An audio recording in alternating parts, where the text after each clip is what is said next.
Hello दोस्तों। तो दोस्तों आज मैं आप लोगों को संख्या पद्धति पढ़ाने जा रहा हूं। नंबर सिस्टम एक बहुत ही महत्वपूर्ण चैप्टर है और इस चैप्टर से हर प्रकार के एग्जाम में आपको क्वेश्चन मिलेंगे। तो बहुत अच्छे ढंग से जीरो लेवल से मैं आप लोगों को ये चैप्टर विस्तार पूर्वक समझा रहा हूं। तो दोस्तों हम शुरू करते हैं संख्या पद्धति। संख्या पद्धति में हम संख्याओं और इसके गुणों के बारे में अध्ययन करेंगे। कोई भी संख्या है और उसके कौन कौन से उसमें गुण हैं उसका हम इस चैप्टर में अध्ययन करेंगे। बहुत सारे टाइप्स में आप लोगों को इस चैप्टर में पढ़ाने वाला हूं।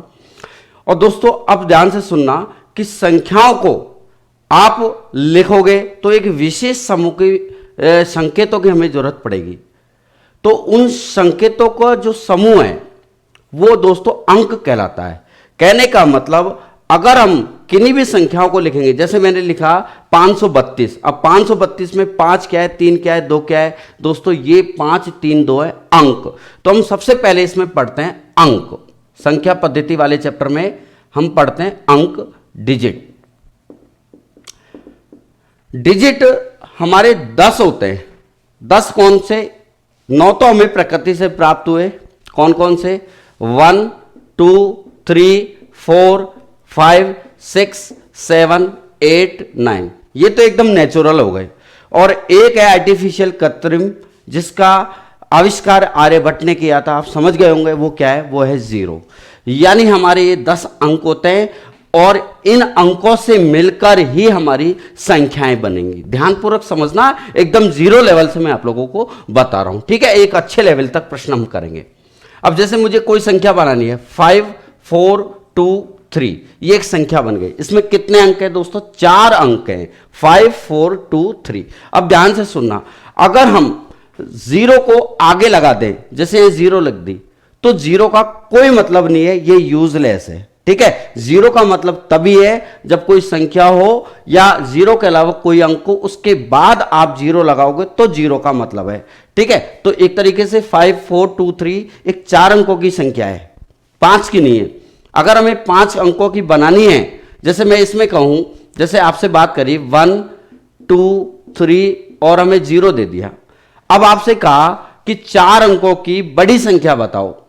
अब बड़ी संख्या बनाने के लिए दोस्तों हम बड़ी अंक से शुरू करेंगे। जैसे हमें बड़ा अंक क्या है? 3, फिर 2 लिखो, फिर 1 लिखो, फिर 0 लिखो। ये आपकी 4 अंकों की बड़ी संख्या। अब आपसे पूछा 4 अंकों की छोटी संख्या बनाओ, तो आप छोटे से शुरू करोगे। अब छोटे से जैसे आपने शुरू किया तो 0 1 2 3 आया, लेकिन हमने कहा कि 4 अंकों की संख्या बनानी है दोस्तों, ये 4 अंकों की संख्या नहीं है। क्यों? क्योंकि 0 शुरू में आ गया। तो हम क्या करते हैं, 0 के अलावा कोई अंक है छोटा, पहले वो लिखते हैं। जैसे 1 लिख दिया।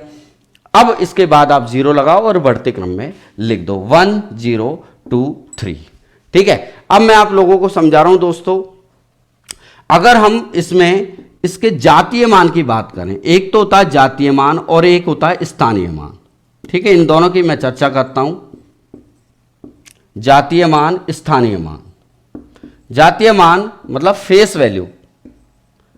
जैसे आपसे पूछा इस प्रश्न में 5 4 2 3 में आपसे पूछा 3 का जातीय मान। दोस्तों जो भी डिजिट में बोलूं ना, उसका जातीय मान वही डिजिट होगा, वही अंक होगा। मैंने कहा कि बताओ 3 का जातीय मान क्या होगा?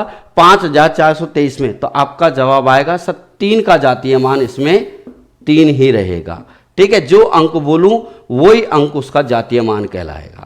अब आप समझे नहीं तो मैं फिर बोलता हूं। आपसे पूछा मैंने, बताओ 4 का जातीय मान क्या है? आपका जवाब आएगा सर 4 का जातीय मान 4 ही है। 5 का पूछे तो 5, 2 का पूछे तो 2, 1 का पूछे तो 1, मतलब जो भी अंक बोले वो इसका जातीय मान कहलाएगा। बात क्लियर हुई, ठीक है।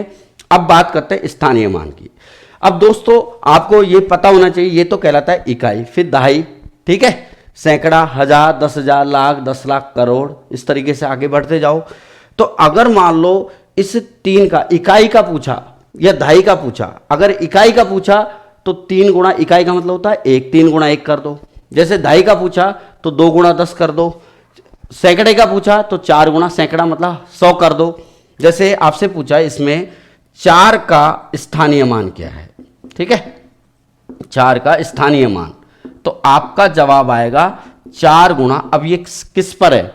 इकाई, दहाई, सैकड़ा, मतलब 4 गुणा 100। जैसे आपसे पूछा इसमें 2 का स्थानीय मान क्या होगा? 2 का स्थानीय मान बताओ। 2 का स्थानीय मान क्या आएगा? आपने कहा सर इकाई धाई, यानी धाई है ये, 10 डिजिट है, तो 2 गुणा क्या कर दो? 10 कर दो। ठीक है, यहां तक कॉपी करो। तो दोस्तों अभी तक हमने सीखा जितनी हमारी संख्याएं बनेगी उनको लिखने के लिए हमें अंकों की जरूरत पड़ेगी, डिजिट की जरूरत पड़ेगी। ठीक है, हमारे 10 डिजिट होते हैं, 0 1 2 3 4 5 6 7 8 9, यहां तक हम सीख गए। अब दोस्तों जितनी भी संख्याएं होती है ना, वो एक तरीके से कौन कौन सी होती हैं, उन्हें कितने भागों में बांटा गया वो मैं सिखाता हूं आपको। तो दोस्तों हमारी संख्याएं सम्मिश्र संख्याएं, कॉम्प्लेक्स नंबर, कॉम्प्लेक्स नंबर। ठीक है, ये 2 प्रकार की संख्याएं होंगी। एक तो होंगी वास्तविक संख्याएं, रियल नंबर, और दूसरी होंगी मित्रों काल्पनिक संख्याएं।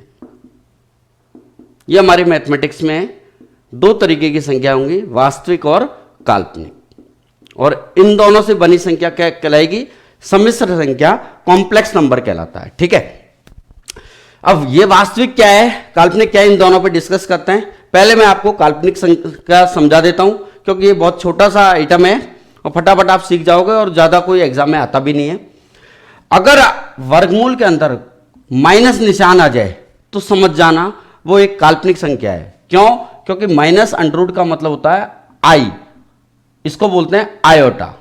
तो आयोटा को आई से रिप्रेजेंट करते हैं, जैसे अंडर रूट -4 आ गया। ठीक है, तो 4 का वर्गमूल तो हम जानते हैं 2 होता है, चूंकि माइनस आ गया तो माइनस का मतलब होता है आई, आयोटा। जैसे अंडर रूट 9 वर्गमूल 3 हो गया, 9 का वर्गमूल। लेकिन अगर माइनस लग रहा हो तो 9 का तो 3 हो गया और माइनस का ना आयोटा और आ जाएगा, तो 3 आयोटा हो जाएगा। बात क्लियर? अब हम ढंग से डिस्कस करेंगे वास्तविक संख्याओं पे, रियल नंबर्स पे। ये हमारे कोर्स में है। इन्हें भी हम 2 भागों में बांटते हैं। एक तो है परिमेय, बहुत इंपॉर्टेंट है साथियों, परिमेय संख्याएं, और दूसरा होता है अपरिमेय संख्याएं, परिमेय और अपरिमेय। यहां से प्रश्न सब में आपको मिलेगा। परिमेय संख्याएं रेशनल नंबर बोलते हैं इनको, रेशनल नंबर। अपरिमेय संख्याएं इर्रेशनल नंबर। तो सबसे पहले हम डिस्कस करते हैं परिमेय संख्याओं पे। अब परिमेय संख्याएं क्या होती हैं, कौन कौन सी संख्याएं परिमेय हो सकती है, कौन सी नहीं हो सकती, इन सभी चीजों पे हम डिस्कस करते हैं जब तक आप इनको लिखो।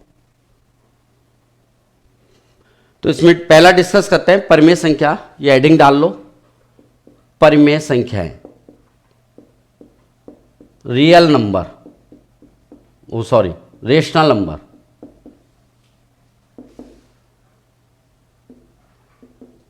वे संख्याएं जिन्हें P/Q, where Q is not equal to 0। ठीक है, Q 0 नहीं हो सकता। क्यों नहीं हो सकता? सब चीज बताऊंगा।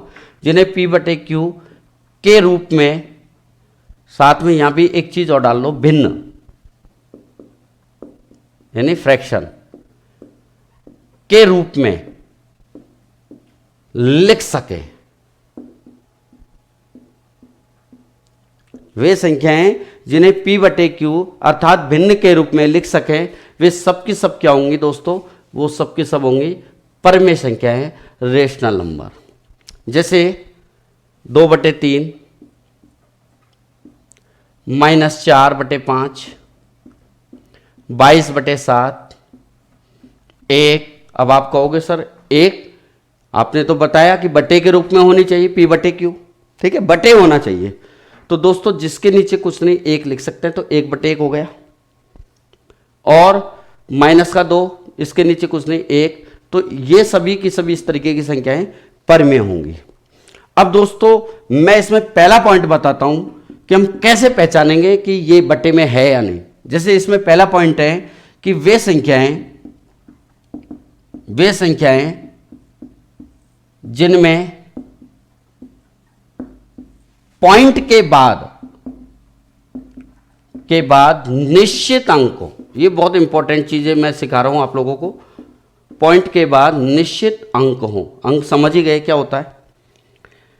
जैसे 0.234, इन्हें हम बटे में लिख सकते हैं। कैसे?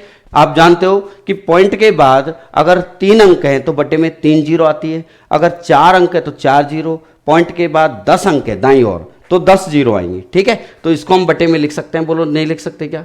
234 अपॉन पॉइंट के बाद 3 अंक तो 3 जीरो लगा दो। ठीक है, अगर 0.2 जैसे तो इसको भी 2/10 लिख सकते हैं। 0.57 इसको भी 57/100 लिख सकते हैं। अब आपने कहा सर 0.2347 इस तरीके 10 अंक है, बिल्कुल बटे में लिख सकते हो, क्योंकि बटे में 10 जीरो आ जाएंगे। पॉइंट के बाद 100 अंक है तो बटे में 100 जीरो, लेकिन पॉइंट के बाद अनगिनत अंक को हमें नहीं पता क्या क्या है तो उसे बटे में नहीं लिख सकते, क्योंकि बटे का हमें नहीं पता, तो वो एपर में हो जाएगी। ठीक है, वहां लिखवा दूंगा वो। दूसरा, यदि पॉइंट के बाद निश्चित अंक नहीं हो, लो बाद निश्चित अंक, निश्चित मतलब फिक्स डिजिट अंक नहीं हो,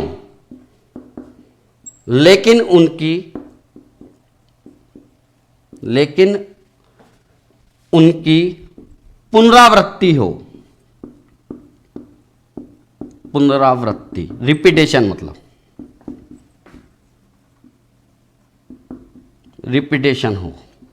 ठीक है, पूरी चीजें मैं आपको एक्सपीरियंस से बता रहा हूं, ये है ना, हर एक चीज क्लियर हो जाएगी, आप बिल्कुल देखते जाओ, आपको बहुत मजा आएगा। पुनरावृत्ति हो, ठीक है, उन्हें बटे में, बटे मतलब P/Q ऐसे के रूप में, बटे के रूप में लिख सकते हैं, लिखेंगे। ठीक है, जैसे 0.545454।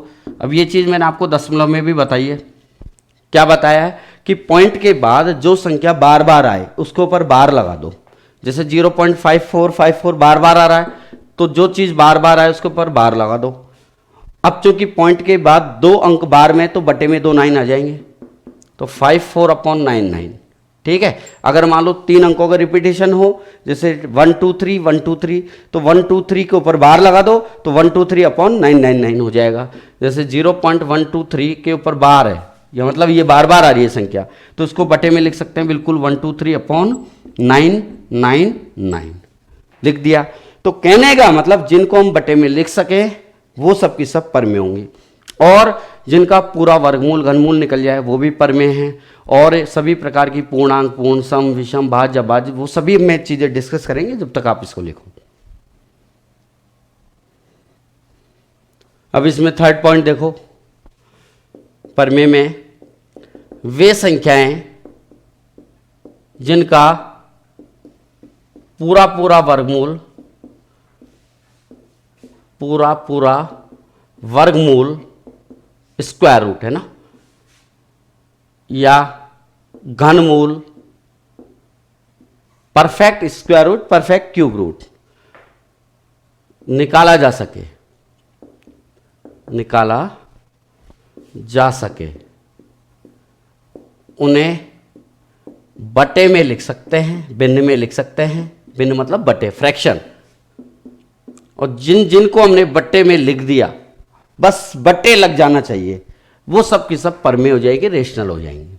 जैसे √4, 4 का वर्गमूल 2 होता है, इसके नीचे कुछ नहीं, 1 लगा दो, 2/1, ये क्या होंगी? परमे। 16 का वर्गमूल 4, इसके नीचे कुछ नहीं, 1।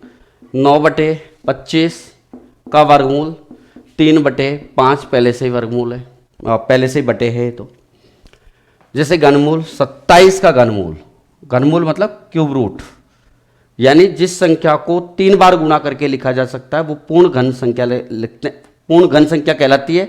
ठीक है, और उसी का ही पूरा पूरा घनमूल निकलता है। तो 27 का घनमूल होता है 3, क्योंकि 3 3 होती है, 27 हो जाएगा। जैसे 125 का घनमूल, ऐसे चम्मच में 3 लगा देते हैं, 5 हो गया, क्योंकि 5 × 5 × 5 125 होता है। बात क्लियर हो रही है आप लोगों के? ओके, अब इसमें चौथा पॉइंट मैं आपको बताता हूं दोस्तों।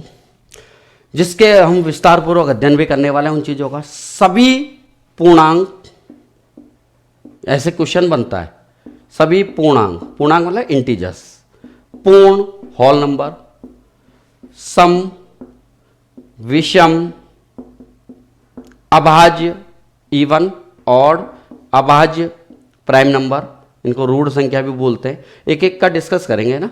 अभाज्य संख्याएं या भाज्य संख्याएं परमेय होंगी। जितनी भी ये वाली संख्याएं होती हैं सबके सब क्या होंगी? परमेय होंगी, रेशनल होंगी। ठीक है। अब आपसे पूछा जाता है कि सभी परमेय पूर्णांक हो सकती है क्या? सभी परमेय में ये वाली संख्या भी आ गई तो ये पूर्णांक नहीं है, लेकिन पूर्णांक वाली परमेय हो सकती है। तो ऐसे उल्टा पुल्टा क्वेश्चन बनते हैं। तो आप एक एक चीज को सीखोगे, क्या पूर्णांक क्या होती है, तभी तो आप क्वेश्चन कर पाओगे। तो मैं क्वेश्चन भी बताऊंगा, तो पहले आपको कॉन्सेप्ट बताता हूं। आप इसको कॉपी कर लो क्योंकि जगह नहीं बचती इतनी, जब तक मैं आपको पूर्णांक पूर्ण पढ़ाता हूं। लिखो, ठीक है। यहाँ तक तो परमेय आप समझ गए क्या होती है। रेशनल नंबर वे संख्याएं जिन्हें बट्टे के रूप में p बटे q के रूप में लिखा जा सके। जहां मैंने लिखाया था q is not equal to 0, वो बताऊंगा क्यों लिखवाया था मैंने। लेकिन ये ध्यान रखना, वहां p और q जो मैंने बताया था p और q, तो वो दोस्तों पूर्णांक संख्याएं होंगी। ये भी ध्यान से आप चाहो तो वहीं लिख लो। p और q क्या है वहां? p बटे q में पूर्णांक है, इंटीजर्स नंबर है। ठीक है। q is not equal to 0। q is not equal to 0 यानी बटे में जो दोस्तों 0 नहीं होनी चाहिए, क्योंकि बटे में 0 का मतलब होता है अनंत आना, इनफाइनाइट आना। जब मैं आपको 0 का रूल पढ़ाऊंगा, जब एक एक चीजें लिखवा दूंगा दोस्तों। लगे हाथ अपन अपरमेय भी लिख लेते हैं, फिर हम डिस्कस करेंगे एक एक पर पूर्णांक पूर्ण पे। ठीक है। परमेय संख्याएं ये कहलाती है इर्रेशनल, इर्रेशनल यानी जो परमेय नहीं है, यानी जिन्हें p बटे q के रूप में नहीं लिख सके, में नहीं लिख सके, या जो परमेय नहीं है, नहीं लिखा जा सके। अब किस किस को नहीं लिखा जा सकता दोस्तों? जिनमें पॉइंट के बाद, जिनमें पॉइंट के बाद निश्चित अंक नहीं हो, क्योंकि निश्चित अंक हो गए तो उनको तो बटे में लिखा जा सकता है, तो परमेय हो जाएंगे। तो जिनमें पॉइंट के बाद निश्चित अंक नहीं हो, सेकंड ये डाल लो, नहीं, नहीं उनकी पुनरावृत्ति हो, क्योंकि पुनरावृत्ति अगर हो गई तो बार लग जाएगा, बार लग जाएगा तो बटे लग जाएगा। तो न ही उनकी पुनरावृत्ति हो, रिपीटेशन हो, पुनरावृत्ति हो। ठीक है। रिपीटेशन नहीं होनी चाहिए। जैसे 0.542314 फलाना ढिकाना कुछ भी आ रहा है, अनंत तक चल रहा है। अब पॉइंट के बाद हमें नहीं पता कितना अंक है, 1 1 50 1 लाख 1 करोड़, हमें नहीं पता, असंख्य अंक है, असीमित अंक है। तो बटे में हमें क्या पता, बटे में क्या आएगा? बटे में कुछ नहीं पता ना, तो हमें बटे का पता, तो बटे का ही नहीं पता कि सब कितनी जीरो आएंगे, तो ये परमेय है ही नहीं, वो तो क्या है? अपरमेय संख्या हो गई। बात क्लियर? जिनका पूरा वर्गमूल घनमूल ना निकले, थर्ड पॉइंट अगर इसमें लिखें, जिनका पूरा वर्गमूल घनमूल नहीं निकले, क्योंकि पूरा पूरा वर्गमूल घनमूल अगर निकल गया तो बटे में आ जाएगा, और बटे आ गई तो परमेय आ जाएगी। तो आप पूरी बातें समझ पा रहे हो। घनमूल नहीं निकले, वर्गमूल घनमूल या कोई भी मूल, ठीक है, नहीं निकले। जैसे √3, √7, √20 उठपटांग, ठीक है, इस तरीके की चीज़ें क्या होंगी? अपरमेय होंगी। अब दोस्तों एक शानदार चीज़ बता रहा हूँ, एक कई बार रेलवे वगैरह में एसएससी में आ जाता है कि पाई क्या है। दोस्तों पाई एक अपरमेय संख्या है। अब आपके दिमाग में एक प्रश्न उठ रहा है, स्वाभाविक बात है कि सर पाई का मान तो 22/7 होता है, और जरा आप दोबारा पीछे मुड़ के देखें, परमेय में मैंने 22/7 परमेय लिखवाया था, मैं डिस्कस करता हूँ एक एक चीज़ पे। पाई एक अपरिमेय संख्या है दोस्तों। पाई का भिन्न फॉर्म में 22/7 जो वैल्यू होती है भिन्न रूप में, ये एक्चुअल वैल्यू नहीं होती, वास्तविक वैल्यू नहीं होती, ये इसकी लगभग वैल्यू होती है। ठीक है। अब इसकी असली वैल्यू दोस्तों पाई की जो होती है वो होती है 3 दाशमिक प्रणाली में। ठीक है, 3.1415923926926। अब मेरे को भी नहीं पता क्या क्या 3, 5, 3 इस तरीके से चलता जाता है अनंत तक। पॉइंट के बाद यूं मानो कि 3-4 लाख अंक निकाल चुके हैं साइंटिस्ट, बाकी और अभी तो प्रक्रियाएं चल रही है। मतलब इसका कोई अंत नहीं है पॉइंट पाई का कि जो एग्जैक्ट वैल्यू। तो पाई की एग्जैक्ट वैल्यू ये होती है जो मैंने आपको दशमलव लिखी है, चाहे तो आप गूगल पे सर्च कर सकते हो पाई की वैल्यू क्या है। इसका पाई की वैल्यू 22/7 जो होती है वो एक असली वैल्यू नहीं होती है, लगभग वैल्यू होती है। इसलिए दोस्तों एक क्वेश्चन बहुत ही ज़्यादा ये एग्जाम में पूछा गया है कि 22/7 क्या है। दोस्तों 22/7 एक भिन्न है, फ्रैक्शन है। ठीक है, इसलिए परिमेय आएगा। लेकिन जो पाई है उसका पॉइंट के बाद अनिश्चित अंक है, इसको हम बटे में नहीं बता सकते, इतनी जीरो है, इसलिए ये एक अपरिमेय संख्या है। तो यहाँ नोट डाल के लिख लेते हैं पाई एक अपरिमेय संख्या है। तो एक नोट डाल के और लिख लो, क्या आप लिखो पाई एक अपरिमेय संख्या होती है जबकि 22/7 एक परिमेय संख्या होगी। मैं फिर से बोलता हूं, आप लिख लेना, पाई एक अपरिमेय संख्या होती है जबकि 22/7 एक परिमेय संख्या होती है। ठीक है, रेशनल नंबर होती है। ये ध्यान रखना, बहुत सारा क्वेश्चन पूछा गया है। एक होती है ई यानी एक्सपोनेंशियल। ये एक तरीके, यहां दिख नहीं रहा आप लोगों को, मैं यहां लिख देता हूं ई। ठीक है, ई एक्सपोनेंशियल, इसको बोलते हैं चरघातांक की। जैसे मैथमेटिक्स के यदि बंदे होंगे तो आपको पता है ई की पावर एक्स एक एक्सप्रेशन होता है। प्रसार यदि हम इसका करें, ई की power x 1 + x square upon factorial 2 plus x cube upon factorial 3 plus x raise to power 4 upon factorial 4 dot dot dot dot. अगर मैथमेटिक्स के बंदे या पहले से पढ़ा हुआ हो तो उसको पता होगा।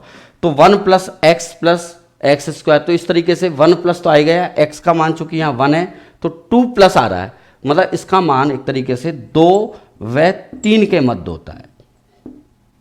ये ध्यान रखना। अब लगभग कितना होता है, लगभग की बात करो तो 2.78 करीब इसकी वैल्यू होती है। करीब, एग्जैक्ट नहीं बता सकते, क्यों? क्योंकि अभी पॉइंट के बाद अनिश्चित अंक है दोस्तों। तो आप तो ये ध्यान रखना, पाई और ई इस तरीके की जो वैल्यूज होती हैं वो सब की सब अपरिमेय होती है। तो मेरी बात आप लोगों के भली बात समझ में आ रही होगी। अब मैं आप लोगों को कुछ पूर्णांक पूर्ण के बारे में बताता हूँ, यहाँ कॉपी करो।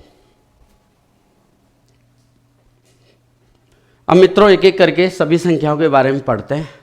तो सबसे पहले हम पढ़ते हैं पूर्णांक संख्याएं। -अनंत से अनंत तक की सभी संख्याएं पूर्णांक होंगी, यानी ऑल नेगेटिव ऑल पॉजिटिव पूर्णांक संख्याएं, इंटीजर्स नंबर। ठीक है, -अनंत से लेके +अनंत तक की संख्याएं, यानी -3, -2, -1, 0, 1, 2, 3, 4 इस तरीके से। तो ये वाली तो कहलाती है पॉजिटिव इंटीजर्स। ठीक है, पॉजिटिव पूर्णांक। और ये वाली जो कहलाती है दोस्तों, ये कहलाती है नेगेटिव पूर्णांक। ये पॉजिटिव, ये नेगेटिव, +अनंत तक, ऐसे याद रखना। 0 ना नेगेटिव है ना पॉजिटिव है, 0 0 ही होता है। अगर हम इसमें पूर्ण संख्याओं के बारे में डिस्कस करें, पूर्ण संख्याएं जिनको बोलते हैं हम होल नंबर, अगर इन सभी पूर्णांक संख्याओं में से सभी नेगेटिव संख्याओं को निकाल दें तो जितनी भी बचेंगी पॉजिटिव और 0 ये कहलाएंगी पूर्ण संख्याएं, यानी 0, 1, 2, 3, 4, 5 इस तरीके से अनंत तक की संख्या, +अनंत। बात करते हैं अब इसके बाद हम प्राकृत संख्याएं, नेचुरल नंबर। इसके नाम से ही हमें पता लग रहा है ये नेचुरल है।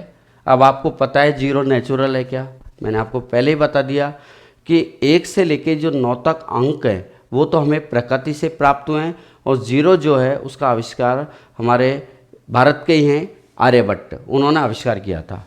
ठीक है, प्राकृत संख्याएं, ये जीरो को छोड़कर जितनी भी पूर्ण संख्याएं बचेंगी ये सब की सब नेचुरल नंबर प्राकृत संख्याएं कहलाएंगी। बात क्लियर। अगर हम इसमें सम संख्याएं ढूंढें, सम संख्याएं,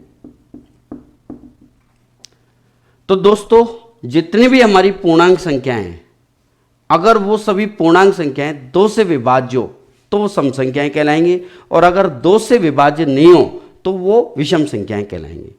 तो वे पूर्णांक संख्याएं जो 2 से विभाज्य, 2 से विभाज्य, ठीक है। इसमें नेगेटिव हो सकती है, पॉजिटिव हो सकती है, उससे मतलब नहीं है आपको तो बस ये देखना है कि किससे विभाजित है, 2 से है या नहीं है। जैसे 2 में 2 का भाग जा रहा है 4, 6, 8, 10, ये सब की सब क्या हो गई, 2 से विभाज्य हो गई। जीरो, अब जीरो है या नहीं वो मैं अभी बताता हूँ आपको। फिर -2, -4, -6, -8, ये सब के सब क्या होंगे, सम संख्याएं होंगी, और एक जीरो बीच में आता। अब आप देखो कि सम और विषम, सम में और विषम में प्रत्येक 2 लगातार संख्या होती है, उनमें 2-2 का गैप होता है। अब आप ध्यान दो, प्राकृत में 1-1 का गैप है, पूर्ण में भी 1-1 का गैप है, पूर्णांक में भी 1-1 का गैप है, लेकिन सम में और विषम में खास बात होती है, इसमें 2-2 का गैप होता है। तो विषम संख्याएं क्या होंगी आपकी, ऑड नंबर्स। विषम संख्याएं ऑड नंबर जो 2 से विभाजित नहीं हो, कौन कौन सी होंगी, 1, 3, 5, 7, 9, 11, इस तरीके से, ऑल पॉजिटिव ऑल नेगेटिव, सबकी सब संख्याएं। अब कई लोग कहते हैं कि सर जीरो समय के विषम है। अब दोस्तों ध्यान रखो कि आपको पता है कि जीरो से किसी भी संख्या को गुणा करते हैं तो हमारी जीरो आती है, और अगर किसी भी संख्या को हम एक सम संख्या से गुणा कर दे तो वो सम संख्या बनती है। मैं यूं कह सकता हूं, किसी भी संख्या को अगर 2 से आप मल्टीप्लाई कर दो तो वो एक सम संख्या बन जाएगी। ठीक है, तो जीरो एक तरीके से सम संख्या कहलाती है। क्यों? क्योंकि किसी भी संख्या को अगर हम सम से मल्टीप्लाई करते हैं तो वो सम ही तो बननी चाहिए। ठीक है, विषम नहीं बन सकती। तो जीरो को हम सम से किसी भी संख्या से मल्टीप्लाई करेंगे तो वो जीरो ही आएगी। तो जीरो एक सम संख्या, एक कहानी तो ये। अगर समझ में नहीं आया तो आप ऐसे देख लो कि 2-2 का गैप होना चाहिए। अगर हमने इसमें -1, -2, इस -3, इनमें अगर जीरो लगाया तो आप देख पा रहे हैं यहाँ तो 1 का गैप आ रहा है, यहाँ 2 का गैप आ रहा है, यहाँ 2 का, तो यह पूरी की पूरी सीरीज खराब हो गई।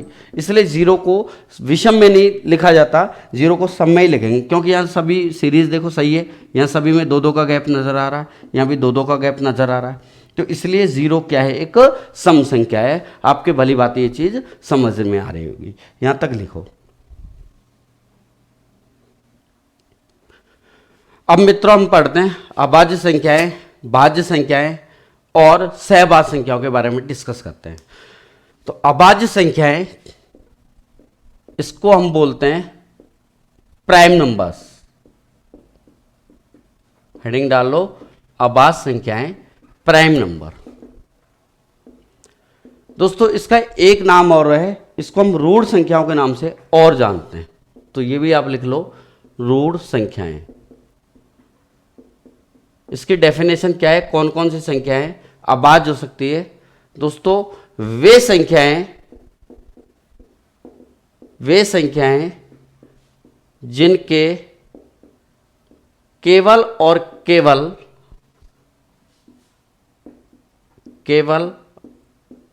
केवल डबल बार लिख रहा हूं मैं, 2 गुणज हो। गुणज मतलब कॉफिशिएंट, बताता हूं क्या है, 2 गुणज हो। अर्थात वे संख्याएं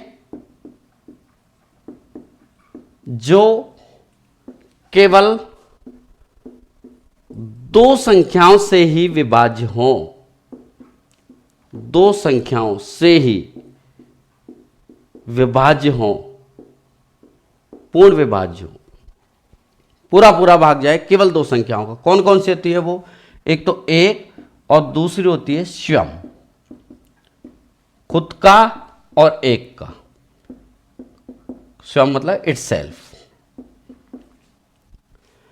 केवल दो ही चीजों का भाग जाना चाहिए, ना तो दो से कम संख्याओं का भाग जाए, ना दो से ज्यादा संख्याओं का भाग जाए, केवल जाना चाहिए दो, केवल दो होने चाहिए दोस्तों।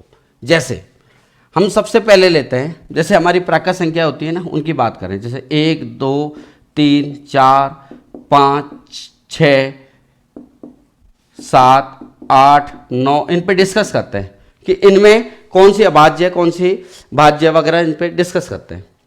मैंने बताया कि आपको केवल दो संख्याओं का भाग जाना चाहिए। एक में तो केवल एक का ही भाग जा रहा है, तो ये तो एक ही हो गई, तो इस चीज में आई नहीं कि दो तो होनी चाहिए, इसलिए एक अभाज्य संख्या नहीं है। अब बात आती है दो की।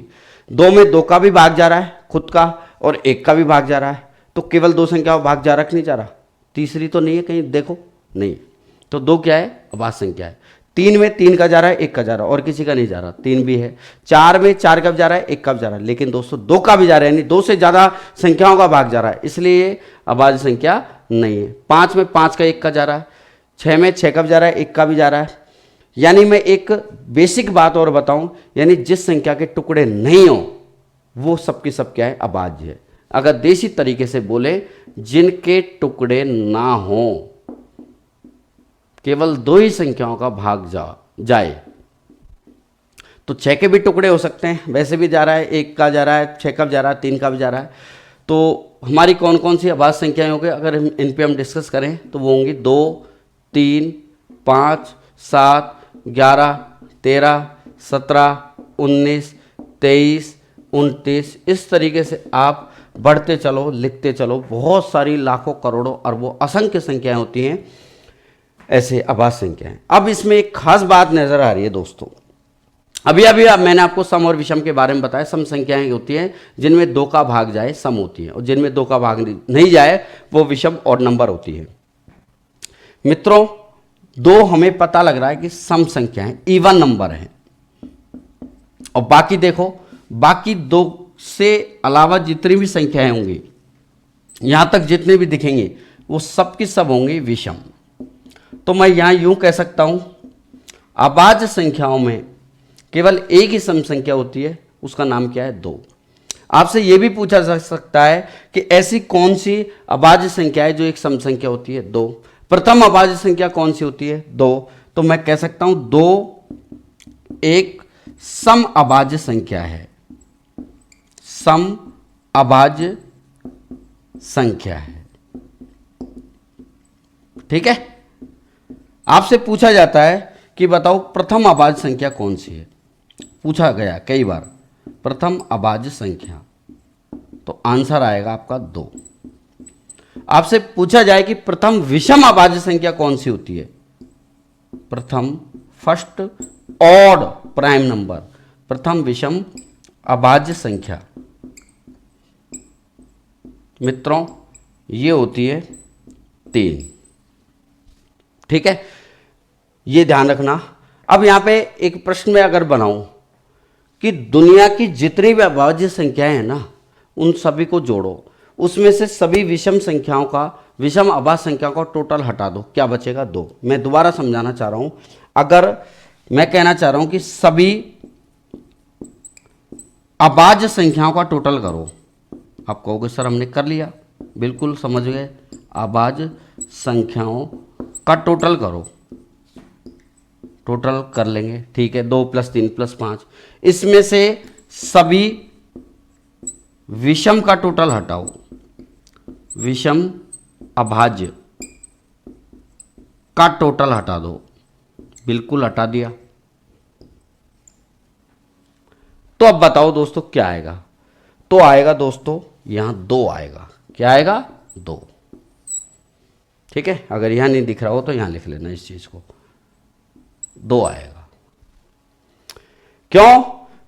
क्योंकि मैं अगर समझाऊं कि 2 प्लस 3 प्लस 5 ये तो हो गया सभी अभाज्य संख्या का टोटल, और सभी विषम का टोटल 3, 5, 7 इस तरीके टोटल। तो अगर इन दोनों को घटाएंगे तो 3 कट जाएगा, 5 कट जाएगा, 7 कट जाएगा, आगे की सभी संख्याएं कट जाएगी, तो मात्र क्या बचेगा? 2 बचेगा। तो ये बात आपकी समझ में आई? तो यहाँ तक कॉपी करो। इसके बाद मैं आपको बताता हूँ कि कौन सी 1 से लेके 25 तक कितनी अभाज्य संख्या होती है, 50 तक कितनी है, 75 तक कितनी है, 100 तक कितनी है, 200 तक कितनी है, ऐसे पूछे जाते हैं रिजल्ट। ठीक है, लिखो आप इसको। अब रिजल्ट लिखो। 1 से 25 तक कुल अभाज्य संख्याएं कितनी होंगी? बहुत बार आता है। 1 से 25 तक कुल अभाज्य संख्याएं, प्राइम नंबर्स, आप चाहो तो गिन लो। 2, 3, 5, 7, 11, 13, 17, 19, 23, 29 कितनी हो गई? 9 हो गई है। ठीक है, यहां कई बार उल्टा पुल्टा कह देता है। कैसे? 1 से 25 तक कुल विषम अभाज्य संख्याएं, तो कितनी आएंगी? 8 आएंगी। ध्यान रखना। क्यों? क्योंकि 2 तो सम है ना, वो तो निकल गई, बाकी 8 ही तो बचेंगी विषम वाली। ठीक है, ये हो गया क्लियर। सेकंड इसमें लिखें 1 से 50 तक कुल अभाज्य संख्याएं ये होंगी 15। तीसरा 1 से 75 तक कुल अभाज्य संख्याएं 21। चौथा 1 से 100 तक कुल अभाज्य संख्याएं आपसे कहा 25। और दोस्तों 1 से कई बार पूछ लेता है, वैसे तो 100 तक ही पूछेगा, फिर भी पूछ ले 1 से 200 तक कितनी है कुल अभाज्य संख्याएं, आप करना 46। अब देखो मैं याद करवाता हूं एक तरीके से।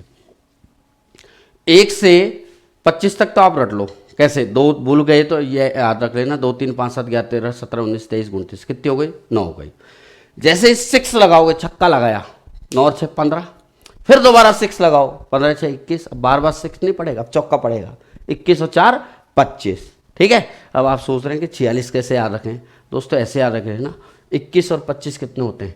46। तो अगर ये सीरीज याद है तो 21 और 25 46, 1 से 200 तक हो गई, ऐसे याद रख लेना। और 25 बिल्कुल ऐसे याद हो जाएगा कि 100 तक, मतलब सेंचुरी जैसे ही बनी तो पूरा एक क्वार्टर तैयार हो गया आपका। क्वार्टर मतलब 20, 100 का है एक चौथा हिस्सा, क्वार्टर है ये 25। ठीक है, ऐसे याद रख लेना। बाकी आप मर्जी हो जैसे याद रखोगे। मैं तो क्या कहूँ, अगर आपसे जैसे पूछे कि 50 से 100 तक कितनी हो गई, ऐसे पूछ लिया, तो आप क्या जवाब दोगे? 50 से 100 तक। अब दोस्तों आपके याद है 1 से 100 तक कितनी? 25। ठीक है, और 1 से 50 तक कितनी? 15। तो 1 से 100 तक जब 25 है, 50 तक 15 है, तो कितनी रह गई? 10 रह गई। तो 50 से 100 तक कितनी हो जाएगी? 10। निकाल सकते हैं। जैसे आपसे पूछ लिया 1 से 70 तक कितनी है? 1 से 70 तक कुल आभाज्य संख्या जैसे आपसे पूछ ली, बताओ कितनी आएगी? अब दोस्तों 1 से 75 तक देखो कितनी हो गई? 21। हमें चाहिए 70 तक, तो 70 और 75 के बीच में जितनी अभाज्य बैठी है उसको निकाल दो। तो कितनी बैठी है? आप कहोगे सर 70 के बाद एक तो 71 आता है। ठीक है, 72 में 2 का भाग जा रहा है, 73 हो गई, 74 में 2 का भाग जा रहा है, 75 में 5 का जा रहा है। तो यानी 2 और एक्स्ट्रा थी, उनको निकाल दो, 71 और 73 को। तो मैं कह सकता हूँ कि 1 से 75 तक 21 है। इस 21 में से जो 2 एक्स्ट्रा हैं कौन कौन सी? 71 और 73, इन दोनों को आप निकाल दो, कितनी बच जाएगी? 19 बच जाएगी। ठीक है, ऐसे जैसे मान लो आपसे मैंने फिर भी पूछ लिया एक प्रश्न और, बताओ 1 से 110 तक कितनी हो गई? आप मुझे बताओ। ये जैसे आपसे पूछ लिया, क्या जवाब आएगा? आप कहोगे कि सर 1 से लेके 100 तक तो हमारा पूरा क्वार्टर तैयार, 25 हो गई।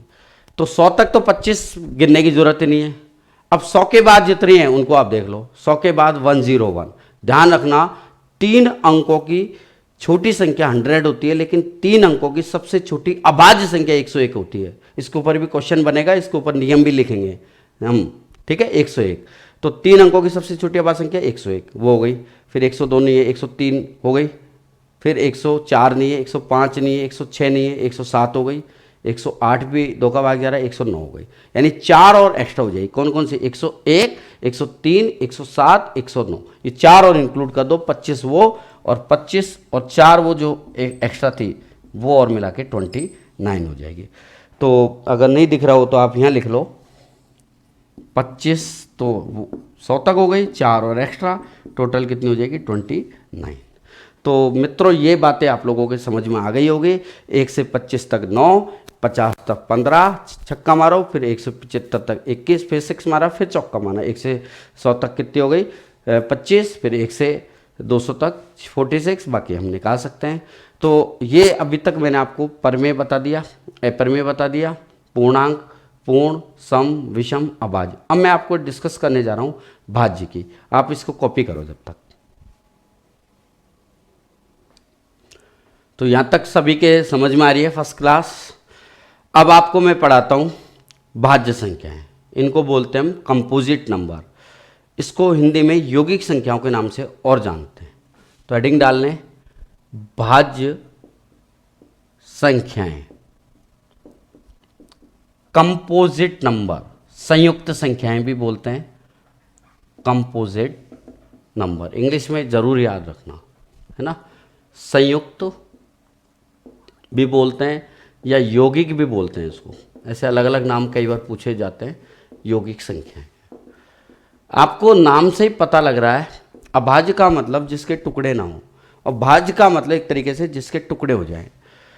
तो दोस्तों वे संख्याएं जो 2 से अधिक संख्याओं द्वारा विभाजित हों, क्योंकि एक और स्वयं तो है ही है। एक मतलब सबसे छोटी राशि और स्वयं मतलब बड़ी से बड़ी हो गई। जैसे 35 में 35 कब भाग जा रहा है? 1 कब जा रहा है। अब मुझे बताओ 35 के टुकड़े हो रहे हैं? बिल्कुल हो रहे हैं, 5 और 7, तो ये भाज्य हो जाएगी। तो मैं अगर डेफिनेशन लिखूं तो वे संख्याएं जो 2 से अधिक, ध्यान रखना 2 नहीं, 2 हो केवल और केवल 2 तो अभाज्य हो जाएगी। 2 से ज़्यादा हो, 2 से अधिक संख्याओं से विभाज्य हो, या आप लिख लो 2 से अधिक संख्याओं द्वारा विभाज्य। अब बात करते हैं हम सबसे पहले 1 की।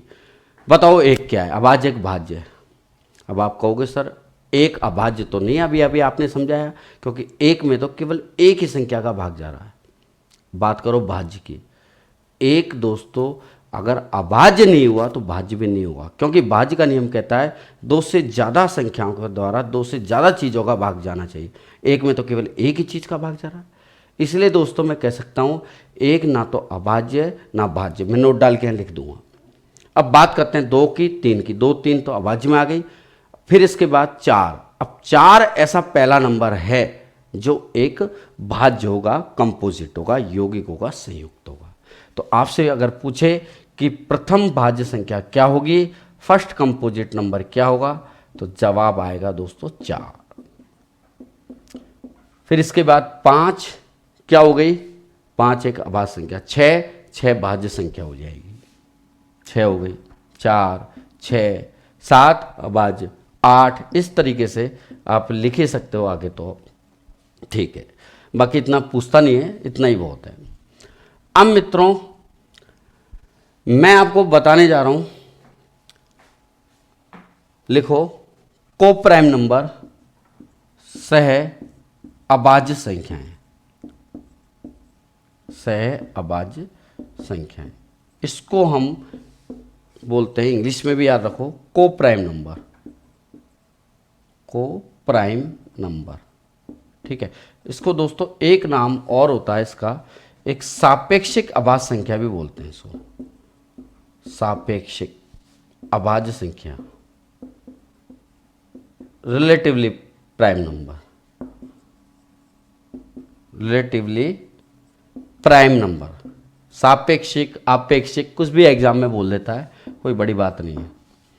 या इसको म्यूचुअली भी बोलते हैं, म्यूचुअली प्राइम नंबर, ठीक है, म्यूचुअली प्राइम नंबर भी बोल देते हैं। तो को प्राइम, म्यूचुअली प्राइम या रिलेटिवली प्राइम नंबर, ये होता है दो संख्याओं, दो धनात्मक पूर्णांक, पूरा लिखो, दो धनात्मक पॉजिटिव पूर्णांकों का समुच्चय, सेट, जो परस्पर न कटे, देसी तरीके से बोल दिया न कटे, यानी यही लिख देता हूं HCF एक हो। HCF मतलब हाईएस्ट कॉमन फैक्टर मैसअप है, कॉमन फैक्टर एक हो, मतलब जो परस्पर ना कटे। जैसे एग्जांपल हम लें, एक ले लिया 35-11, आपस में कटते हैं क्या? बिल्कुल नहीं कटते।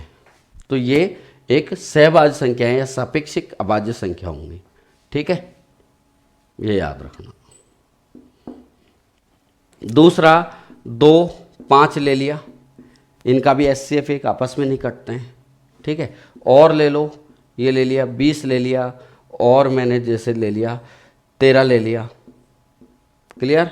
एक 15 ले लिया, 15 ले लो या 14 ले लो, और एक 15 ले लिया, कुछ भी ले लो, ये सब की सब आपस में नहीं कटते हैं, इसलिए ये अभाज्य संख्या, सहभाज्य संख्याएं या रिलेटिवली प्राइम नंबर है। अब जैसे एक एग्जांपल मैं आपसे पूछूं, मुझे बताओ 2 और 18 ये क्या है? आप कहोगे सर ये तो 2 से कट रहे हैं, यानी इनका HCF 2 आ गया। जब ये 2 से कटते हैं तो ये को प्राइम हो ही नहीं सकता, ठीक है, क्योंकि को प्राइम का नियम तो कहता है परस्पर न कटे, HCF एक हो। अब इनके ऊपर कैसे क्वेश्चन आते हैं मैं एक एक करके आपसे सब कुछ डिस्कस करूंगा, ठीक है। यहां तक आप लिखो।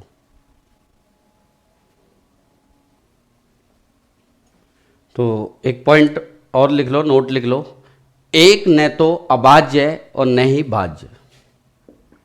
नोट, एक न तो भाज्य है कंपोजिट और न ही अभाज्य, ठीक है। ये एक प्राकृत है, पूर्ण है, एक रेशनल नंबर है। अब दोस्तों जैसे अब मैं प्रश्नों की बात करूं कि जितनी भी आपने पूर्णांक पढ़ी, ये पूर्णांक परमेय हो सकती है क्या? जी हाँ, सभी की सभी जितनी भी पूर्णांक संख्याएं थी, all negative, all positive, zero, सबके सब क्या थी? परमेय। लेकिन परमेय पूर्णांक हो सकती है क्या? ये संभव नहीं है। पूर्णांक परमेय हो सकती है लेकिन परमेय पूर्णांक नहीं हो सकती। क्यों? क्योंकि परमेय जैसे 2/3, तो 2/3 पूर्णांक थोड़ी है। पूर्णांक मतलब 1, 2 ये हो सकता है। तो सभी पूर्णांक परमेय, जैसे राजस्थान भारत हो सकता है क्या?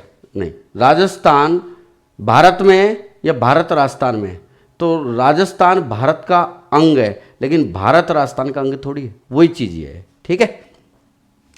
तो ध्यान रखना, ये पूरा जैसे परमेय है तो इस परमेय में ये जो है हिस्सा ये पूर्णांक है, इस पूर्णांक में ये पूर्ण है, इस पूर्ण में ये प्राकृत है, इस प्राकृत में सम विषम अभाज्य भाज्य है, ऐसे है, ठीक है। ये पूरा, और ये पूरा एक कॉम्प्लेक्स नंबर है, इसमें परमेय भी है अपरमेय भी है, ठीक है। दो चीजें हो गई, जैसे अगर ये परमेय है तो ये वाला हिस्सा अपरमेय है, वो चीजें अलग हैं, आप सब जानते हैं।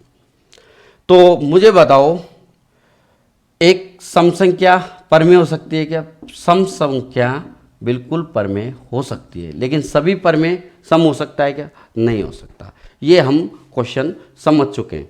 अब जैसे एक छोटा सा क्वेश्चन मैं यहाँ लूँ, क्वेश्चन जैसे लेते हैं, 1 और 1000 के बीच कुल कितनी संख्याएं, जैसे क्वेश्चन पूछा, तो आप बताओ क्या आंसर आएगा। 1 और 1000 के बीच कुल कितनी संख्याएं हैं, बताओ क्या आएगा। आप कहोगे सर 998 आ गया। दोस्तों 998 कुल संख्याएं नहीं है, मैंने पूछा कुल कितनी संख्याएं हैं, या यहां पे लिख लो कुल कितनी परमेय संख्याएं हैं, ये लिखो, पूरा लिखो। तो दोस्तों ये आएंगी अनंत संख्याएं, अनंत, 1 और 1000 के बीच। अरे किन्हीं भी दो संख्याओं के मध्य अनंत परमेय और अपरमेय संख्याएं होती हैं। क्यों? क्योंकि जैसे मैं बात करूं 1 और 2 के बीच की, तो 1 और 2 के बीच में 1.1 भी तो आएगा, 1.11 भी तो आएगा, 1.111 भी तो आएगा, 1.11111 भी तो आएगा, 1.2 भी आएगा, 1.21 भी आएगा, 1.212 भी आएगा। यानी आप समझ चुके हैं कि एक और किन्हीं भी दो संख्याओं के मध्य अनंत परमेय संख्याएं हो सकती है और अनंत अपरमेय संख्याएं हो सकती हैं। तो आप एक नोट डाल के और लिख लो, किन्हीं दो संख्याओं के मध्य, आप लिख लो, मैं बोलता हूं, किन्हीं दो संख्याओं के मध्य अनंत परमेय और अनंत अपरमेय संख्याएं होंगी। बात क्लियर? ठीक है। अगर मैं इसी प्रश्न को चेंज करूं, 1 और 1000 के बीच कुल कितनी पूर्णांक संख्याएं होगी, इस परमेय की जगह मैं अगर डालूं पूर्णांक, ठीक है, इसकी जगह मैंने परमेय डाला तो अनंत हो जाएगी, और अगर इसकी जगह मैंने पूर्णांक डाला तो दोस्तों ये आ जाएगी 998। बीच में पूछ रहा है, बीच का मतलब कॉर्नर वाले तो इंक्लूड होंगे नहीं, 1 और 1000 को छोड़कर जो बची वो 998 नंबर्स होंगे अगर पूर्णांक इंटीजर्स नंबर पूछे तो। ध्यान आ रहा है सभी के, समझ में आ रहा होगा मुझे उम्मीद है। ठीक है, पूरा एक एक मैं कह रहा हूँ ना, मस्त तरीके से आपको चीज़ों को समझाऊंगा एकदम ज़ीरो लेवल से, और मज़ा आता ही चले जाएगा। आप इस चीज़ को छोड़ो, सब कुछ आ जाएगा। तो यहाँ तक आप लिखो, मैं नया क्वेश्चन समझाता हूँ।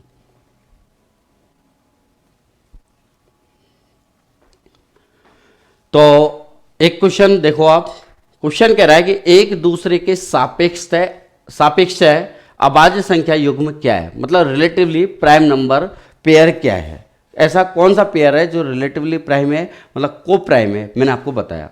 तो मैंने आपको बताया कि रिलेटिवली प्राइम वो होता है जिनका एचसीएफ 1 हो, यानी जो परस्पर ना कटे। अब आप देखो कि आपस में कौन सा कट रहा है, जो कट रहा है वो रिलेटिवली प्राइम नहीं है।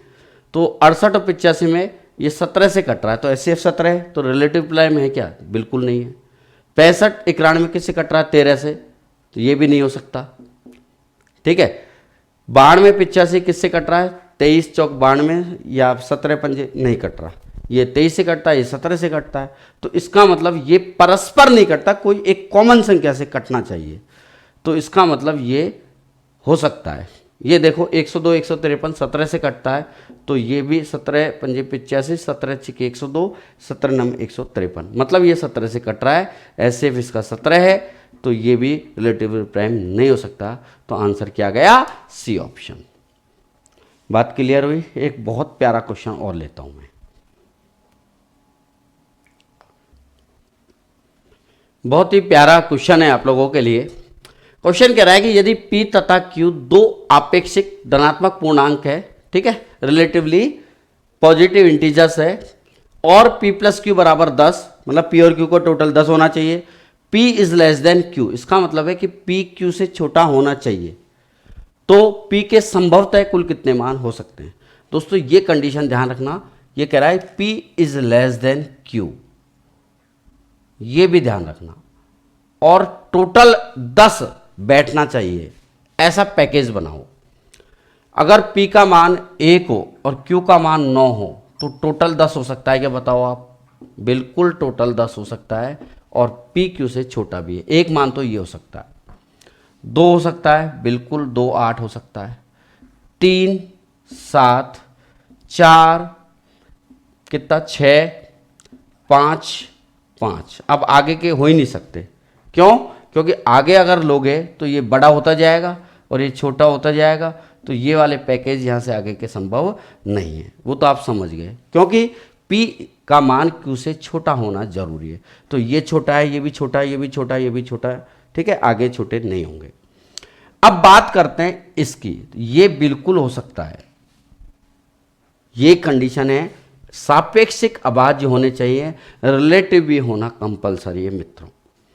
ये रिलेटिवली हो सकता है क्योंकि इनका क्या है? एचसीएफ 1 है, HCF बिल्कुल एक आ रहा है, यानी जो परस्पर ना कटे या जिनका HCF एक हो, यानी एक से विभाजित हो। अब मित्रों 2 और 8 बिल्कुल नहीं हो सकता, क्योंकि ये 2 से कट रहे हैं, HCF 2 आ रहा है, इसलिए ये रिलेटिवली प्राइम नहीं है। तो ये बिल्कुल P का मान संभव नहीं है। ये बिल्कुल हो सकता है क्योंकि यह HCF 1 है। 4 और 6 ये भी नहीं हो सकता क्योंकि HCF 2 है। बाकी आगे P यहाँ बड़ा होता जा रहा है, इसलिए आगे कंडीशन संभव नहीं है। तो मुझे बताओ P के कुल कितने संभव मान आए। आप कहोगे सर P के 2 संभव मान हो गए, तो P के संभव मान कितने हो गए? 2 मान हो गए। कौन कौन से? एक तो 1 और एक 3। ठीक है, यही इसका आंसर। समझ में आ गया होगा बहुत ही शानदार तरीके से। चलिए अब नेक्स्ट क्वेश्चन लेता हूं, कॉपी करो।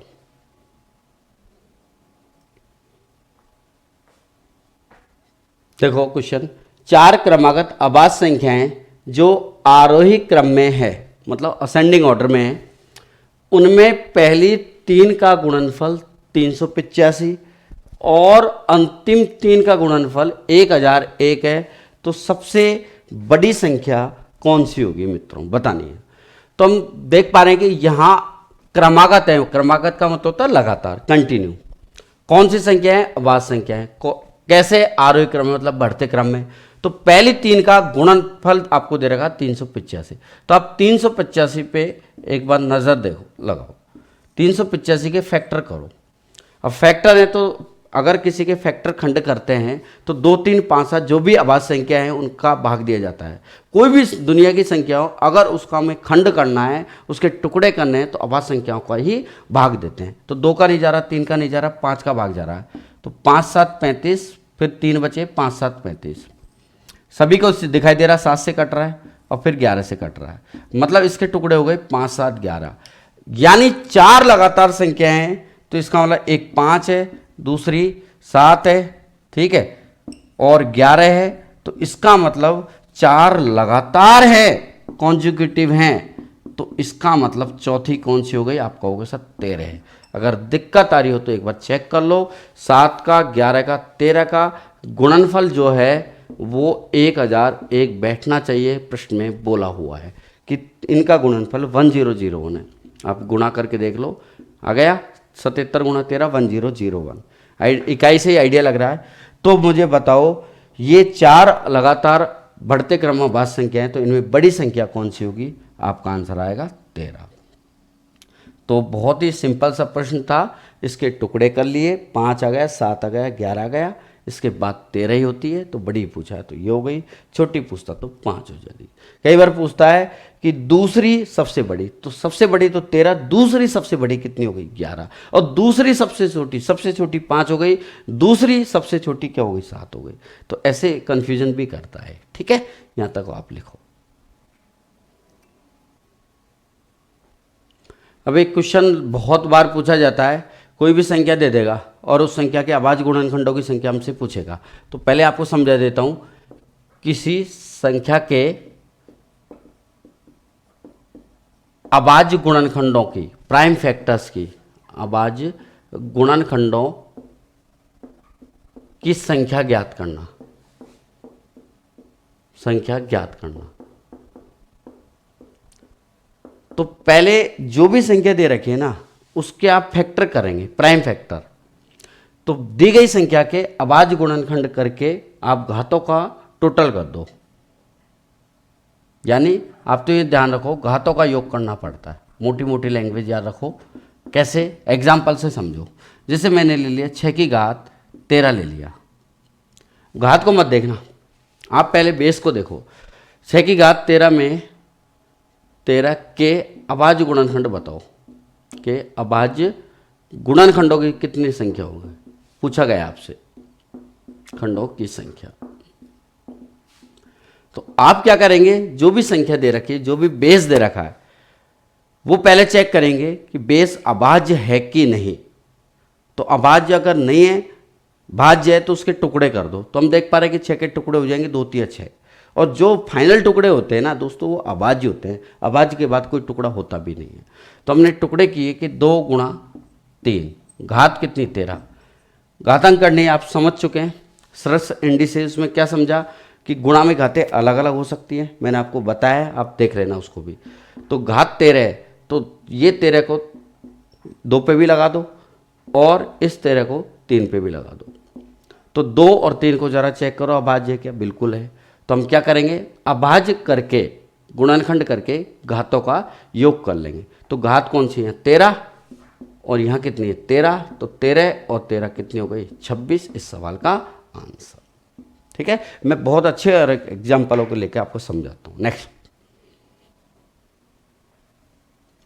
साथियों, इसमें पूछा है कि 6 की घात 10, 7 की घात 17 इंटू 11 की घात 27 में अभाज्य गुणनखंडों की संख्या कितनी होगी, प्राइम फैक्टर्स। तो पहला काम क्या है हमारा, पहला काम है जो भी बेस हमें दिख रहा है, जो भी आधार दिख रहा है उसको प्राइम बनाना, अभाज्य बनाना।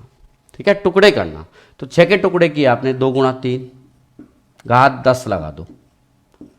7 का टुकड़ा हो नहीं सकता एज इट इज, 11 का भी नहीं हो सकता एज इट इज लिख दो। अब ये घात 10 है, दोनों पे लगा दो, 2 की घात 10 इंटू 3 की घात 10, 7 की घात 17 इंटू 11 की घात 27। तो सबका जो भी बेस है वो अभाज्य दिख रहा है। तो अभाज्य बेस दिखने पर जो भी घात है उन सबका टोटल का तो आंसर आ जाएगा।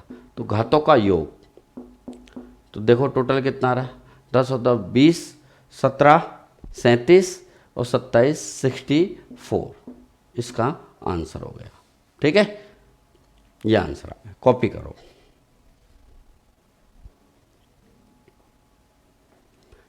ठीक है, यहां तक। अब इस सवाल को समझते हैं। 1.5 की घात 7 इंटू 4 की घात 11 इंटू 5 की घात 4 में अभाज्य गुणनखंडों की संख्या क्या है, कितने प्राइम फैक्टर्स हैं।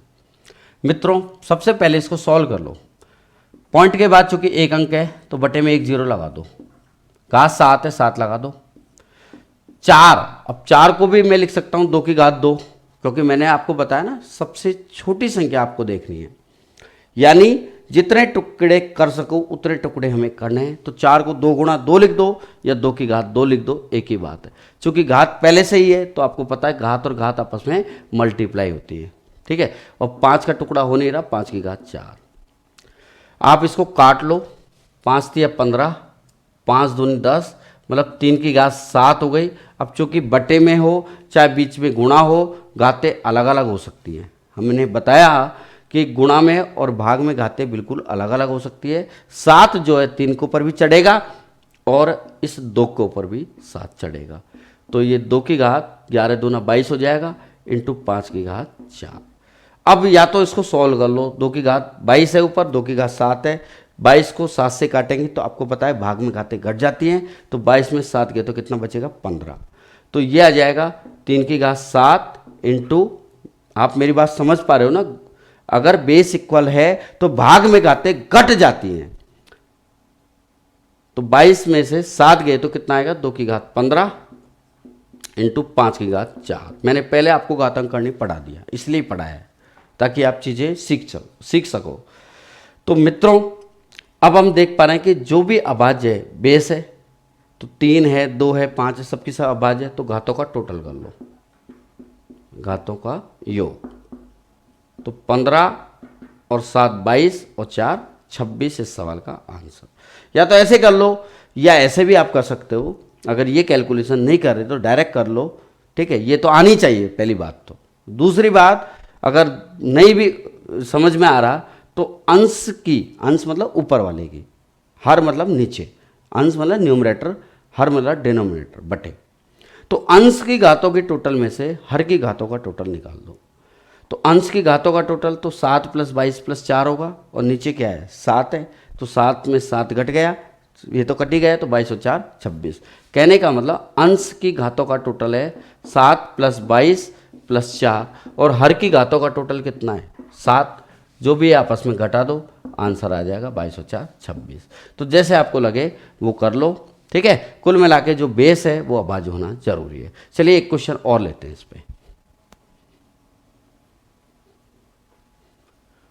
अब दोस्तों इस सवाल को समझना, और अगर मेरी तरफ से कोई कमी रह गई हो तो यहाँ भी समझ में आ जाएगा आपके। ठीक है, अगर समझ में आ रहा है तो अपने आप करो और तुरंत आके बढ़ जाओ। तो 60 आपको पता है अभाज्य संख्या नहीं है, तो इसके टुकड़े कर लो। तो 60 के टुकड़े अगर दिए मैं अलग से बताऊं तो आपको पता है 4 का भाग जा रहा है, ठीक है। 4 को भी हम 2 गुणा 2 लिख सकते हैं, तो 30, फिर 2 का दिया 15, फिर 3 का दिया 5, फिर 5 का दिया 1, यानी 2 गुणा 2 गुणा 3 गुणा 5, 3 गुणा 5। अभाज्य संख्याओं से ही टुकड़े किए जाते हैं किसी भी संख्या को, ये भी याद रखना। 1.5 यानी 15/10 की घात 8 और 3.5 मतलब 35/10 घात लगा दो, पावर लगा दो 7। काट लो अच्छे से, 5 तिया 15, 5 दूनी 10, 5 7 35, 5 दूनी 10। कटने पर जो फाइनल आएगा वो अभाज्य ही बनेगा, ये भी ध्यान रखना। अब घात 15 है, उस सब पे चिपका दो घात में, 2 की घात 15, क्योंकि यहाँ कुछ नहीं 1 है तो 1 गुणा 15 15 ही तो बनेगा। तो 2 घात 15 गुणा 2 की घात फिर 15, 3 की घात 15, ये 15 भैया सब पे चढ़ा दिया, क्योंकि गुणा में अलग अलग हो जाती है, सब पे चढ़ा दो घात 15। 3 पे आ गया, 5 पे भी आ जाएगा। यहाँ तक बात समझ में आई फर्स्ट क्लास? ठीक है सर, बढ़िया आ रही है यहाँ तक, तो बढ़ो आगे। ओके चलो, 3 की घात 8 ऊपर और नीचे दोस्तों 2 की घात 8, फिर इधर 7 की घात 7 और नीचे 2 की घात 7। अब आप सॉल्व कर लो, घातांक करनी जानते हैं। नीचे वाली घात और ऊपर वाली घात अगर बेस इक्वल हो तो घट जाती है। तो नीचे 2 की घात 8, 2 की घात 7, 8 और 7 कितनी हो जाएगी 15, तो 2 की घात 15 देखो ये सीधा सीधा कट गया, है ना। या ऐसे कर लो, अंश की घातों का टोटल माइनस हरों की घातों का टोटल, जैसे आपको उचित लगे। अब सीधा सीधा घातों का टोटल कर ही सकते हो, क्योंकि बिल्कुल कट जाता है। अब कोई कहेगा सर कटे नहीं, तो भैया संभव नहीं है। कटे नहीं तो इसका मतलब वहाँ अभाज्य गुणनखंड आएंगे ही नहीं।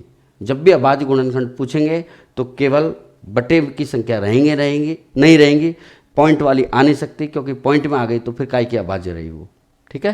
क्योंकि जितनी भी अभाज्य वो सब पूर्णांकित तो है, फिर अगर पॉइंट में आ गई तो फिर वो अभाज्य रहेगी नहीं। तो अभाज्य गुणनखंड हमसे पूछे जा रहे हैं तो क्वेश्चन एकदम सिस्टमेटिक ढंग से ही आएगा। तो घातों का टोटल कर लो, यहाँ घात 15, यहाँ भी 15, यहाँ भी 15 और यहाँ 8 और यहाँ 60, तो 15 15 15 और 15 60 इस सवाल का आंसर हो गया, ठीक है। कॉपी करो। अब मैं आपको पढ़ा रहा हूं, कोई भी नंबर आपको देगा, कोई भी संख्या देगा, उसके भाजकों की संख्या पूछेगा। मतलब मैं समझाता हूं क्या कहना चाह रहा हूं। आप पहले हेडिंग डालो, भाजकों की संख्या ज्ञात करना, नंबर ऑफ डिवाइजर्स ज्ञात करना। कोई भी संख्या है उसके कितने डिवाइजर्स हैं वो कैसे हम ज्ञात करते हैं। मतलब मैं समझाना चाह रहा हूं, जैसे 18 है तो 18 के कुल भाजक बताओ कितने होंगे। भाजक का मतलब कुल कितनी संख्याओं का भाग जा रहा है। अब चूंकि जितने भी अंकों से मिलकर जो भी बनेगा वो संख्याएं बनेगी, तो हमें पता है शुरुआत 1 से होती है, तो 1 का भी भाग जा रहा है। कितनी संख्याओं का भाग जा रहा है ये हमसे पूछा गया है। ये नहीं पूछा कि भाज्य का भाज्य, ये नहीं, कितनी चीज़ों का भाग जा रहा है। तो 1 का भी जा रहा है, 18 का भी जा रहेगा, 2 का भी जा रहा है, 3 का भी जा रहा है, 5 का नहीं जा रहा, 6 का भाग जा रहा है, 7 का, 8 का नहीं जा रहा, 9 का जा रहा है, फिर इसके बाद सीधी 9 दूनी 18 मतलब 18 हो गया। तो इनके अलावा किसी और का भाग नहीं जा रहा, यानी कुल भाजक कितने हो गए, गिन लो, 3 और 3 6।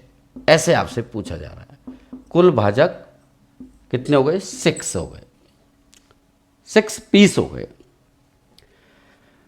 अगर दोस्तों ये 18 की जगह 180 होता तो, या 1800 होता तो हम ऐसे भाग दे के देखते क्या? ये संभव नहीं है हमारे लिए। तो हम क्या करें? तो इसके लिए एक ट्रिक्स बताता हूं दोस्तों। कोई भी संख्या हो, जैसे 18 है, ट्रिक्स का रिजल्ट मैं बाद में लिख दूंगा, पहले आपको इसको समझा देता हूं। 18 के आप टुकड़े कर लो, 2 गुणा 3 गुणा 3, और जो सेम है ना उसको स्क्वायर की फॉर्म में या क्यूब की फॉर्म में लिख दो। 3 गुणा 3 डबल मत लिखो, 3 स्क्वायर ही लिखो। 2 अभाज्य, 3 भी अभाज्य, ठीक है। इसकी घात कुछ नहीं 1 है। जैसे 36 होता तो 4 नाम 36 और इसको लिख देते 2 की घात 2, ऐसे। ये लिखने के बाद ध्यान रहे बेस इसका अभाज्य होना कंपलसरी है, ये भी याद रखना। फिर हम क्या करते हैं, जो भी घात है ना, जैसे इसकी एक घात है तो इसमें एक बढ़ा दूं, इसकी कितनी घात है, दो घात है, इसमें भी एक बढ़ा दो। तो घातों में एक एक बढ़ाकर उनको परस्पर गुणा कर दो। मेरी लैंग्वेज समझ में आ रही है ना? मैंने क्या किया, टुकड़े कर लो, टुकड़े करने पर जो घात हो उनमें एक एक बढ़ाकर उन्हें आप परस्पर गुणा कर दो, आंसर आ जाएगा। तो यहाँ एक गुणा एक दो और दो और एक तीन, तीन दूनी छः। आप इसकी कॉपी करो, पहले ऐसे करो, कॉपी कर लो, रिजल्ट भी एक लिख लो। जैसे आपको दे ए की घात p, b की घात q, c की घात r। इस चैप्टर में दोस्तों बहुत सारे प्रकार के क्वेश्चन, बहुत सारे टाइप में आपको बताऊंगा।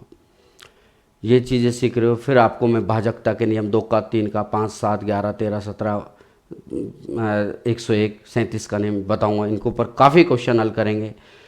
फिर हम इकाई अंक भी ज्ञात कर लेंगे। फिर शेषफल आधारित प्रमेय भी, भाजकता के क्वेश्चन बहुत, या 1 से लेकर 1000 तक की संख्याओं को परस्पर गुणा करें तो गुणनफल के अंत में कितनी शून्य आएंगी। इस तरीके के क्वेश्चंस मैं आपको कराऊंगा, खूब सारे कराऊंगा, मज़ा आ जाएगा। मैं ये कह सकता हूँ कि जो मैं कराऊंगा उससे बाहर एग्जाम में कोई से एग्ज़ाम तो जाएगा ही नहीं।